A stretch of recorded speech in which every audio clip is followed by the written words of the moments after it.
পৃথিবীতে যদি কোনো আলেম থাকে চ্যালেঞ্জ করেন যে আমি আলেম বিদ্বেষী, আমি স্পষ্ট করে বলে দিচ্ছি, যিনি বলেন আমি আলেম বিদ্বেষী, আমি আলেমদের সাথে নাই, তার ঈমান নাই, তিনি বেঈমান হয়ে গিয়েছেন। AHPTV surviving in the way of Allah. আমরা অত্যন্ত গুরুত্বপূর্ণ একটি বিষয় নিয়ে আজকের ভিডিওটি তৈরি করছি।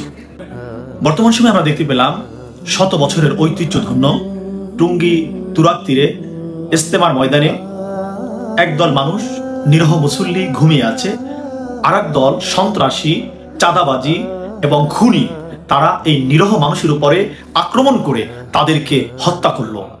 আমরা মিডিয়াতে দেখে অবাক হয়ে গেলাম, কি করে একজন ঘুমন্ত মানুষকে এই সন্ত্রাস বাহিনী তারা হত্যা করলো। এজন্য আমি প্রথমেই এর তীব্র নিন্দা এবং এটার জন্য আমি ধিক্কার জানাচ্ছি। আমি বলতে চাই, তাবলীগ মানে কি? তাবলীগ কাকে বলে? আল্লাহ রাসূল সাল্লাল্লাহু আলাইহি সাল্লাম বলছেন, বাল্লিগু আন্নী ওয়ালাউ আয়া, যদি তুমি কোরআন ও হাদিসের একটি মাত্র আয়াত জানো, তুমি অন্যের কাছে সেটি পৌঁছে দাও। তাবলীগের ভাইয়েরা তারা ইকরামুল মুসলিমিন করেন এবং দিনের দাওয়াত দিয়ে থাকেন, অর্থাৎ আমিরের পারমিশন ছাড়া, আমিরের অনুমতি ছাড়া তারা মোবাইল পর্যন্ত চালাইতে পারেন না। আমি ছোটবেলায় তাবলীগে গিয়েছি, আমার এক স্যার ছিলেন দেলোয়ার হোসেন, উনি তাবলীগ করতেন, আমি ওনার সাথে যাইতাম। তো তখন যতটা দেখেছি যে একজন রাহবার হয়, একজন মাহমুর হয়, একজন জিম্মাদার হয়, অনেক কিছু, আমি আসলে এত কিছু জানি না। তো আমার মূল কথা যে তাবলীগের ভাইয়েরা একে অপরের উপরে এই যে হিংস্র আক্রমণ করে মানুষ মানে মেরে ফেললেন, এই অধিকার আপনাকে কে দিয়েছে? আবার আমি এখন তাবলীগের মধ্যে শুনতে পাই যে দুইটা পন্থী, একটা হলো সাতপন্থী আর একটা হলো ওলামাপন্থী। পন্থী কিসের? যেই ব্যক্তি বলে যে আমি আলেম বিদ্বেষী, আমি স্পষ্ট করে বলে দিচ্ছি, যিনি বলেন আমি আলেম বিদ্বেষী, আমি আলেমদের সাথে নাই, তার ঈমান নাই, তিনি বেঈমান হয়ে গিয়েছেন। পৃথিবীতে যদি কোনো আলেম থাকেন চ্যালেঞ্জ করেন, কারণ আলেমরা হচ্ছে আল্লাহর নবীর ওয়ারিস, আল উলামায়ে ওয়ারাসাতুল আম্বিয়া। আপনি তাবলীগ করেন, আমার কোনো আপত্তি নেই, আপনি যে কোনো দল করতে পারেন, এটা আপনার ব্যক্তিগত ব্যাপার, কিন্তু আপনি কি করে আপনি বলেন আমি আলেম বিদ্বেষী? যে ব্যক্তি বলে আমি আলেম বিদ্বেষী, তিনি বেঈমান হয়ে গিয়েছেন। কারণ এই সমাজে, এই রাষ্ট্রে, তাম পৃথিবীতে নবীওয়ালা দায়িত্ব একমাত্র আলেমরাই করে থাকেন।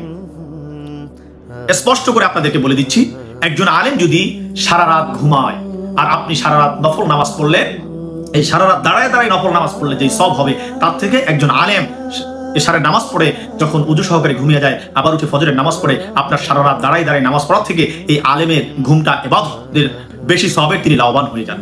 যে তুরাগ তীরে সারা পৃথিবীর সৌদি আরব থেকে শুরু করে মিশর, আমেরিকা, তারপরে তিউনিসিয়া, লন্ডন থেকে শুরু করে নিয়ে সারা পৃথিবী থেকে মুসলমানরা, পাকিস্তান, ভারত, ভুটান, নেপাল থেকে এখানে আসেন দিনের প্রচারের জন্য।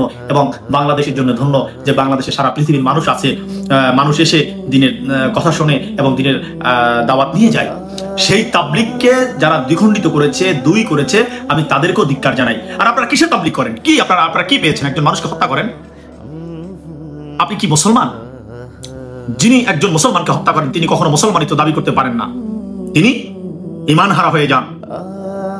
আল্লাহ রাব্বুল আলামিন অতি আদর করে, মহব্বত করে, ভালোবেসে মানুষ তৈরি করেছেন। আল্লাহ বলছেন, ইন্নী জাইলুন ফিল আরদি খলিফা। ফেরেশতাদেরকে যখন এই কথা বললেন, ফেরেশতারা বললেন যে আল্লাহ, আপনার মানুষ তৈরি করার কোনো দরকার নেই, কারণ আমরা আপনার তাসবিহ বর্ণনা করি, আমরা আপনার জিকির করি, আমরা আপনার সানা সিফাত বলি। আপনি কেন এই মানুষ তৈরি করবেন যারা দুনিয়াতে রক্তপাত ঘটাবে, দাঙ্গা হাঙ্গামা করবে, যারা মানুষের মাঝে দ্বন্দ্বের সৃষ্টি করবে বা রক্তপাত ঘটাবে?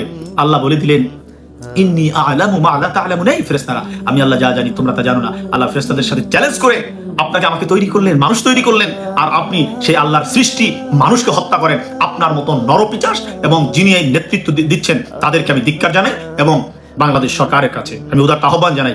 ইস্তেমার ময়দানে আমরা ইতিমধ্যেই শুনতে পেয়েছি এবং মিডিয়ার মাধ্যমে মিডিয়াতে আসতেছে যে বড় অঙ্কের লেনদেন হয়েছে।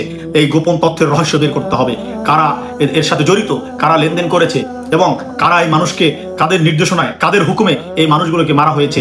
এই ব্যাপারে আমি অন্তর্বর্তীকালীন সরকারের প্রধান উপদেষ্টা সহ সকলের প্রতি উদাত্ত আহ্বান জানাচ্ছি, আপনারা এটা সুষ্ঠু তদন্ত করে সঠিক বিচারের আওতায় নিয়ে আসেন, যাতে করে আবার সুন্দর সুশৃঙ্খলভাবে ইস্তেমা হতে পারে টুঙ্গি তুরাগ তীরে। আল্লাহ রাব্বুল আলামিন আমাদের সকলকে ঐক্যবদ্ধ হয়ে দ্বীন প্রচারের কাজে নিয়োজিত হওয়ার তৌফিক দান করুক। সাবস্ক্রাইব করুন AHPTV তে। AHPTV surviving in the way of Allah.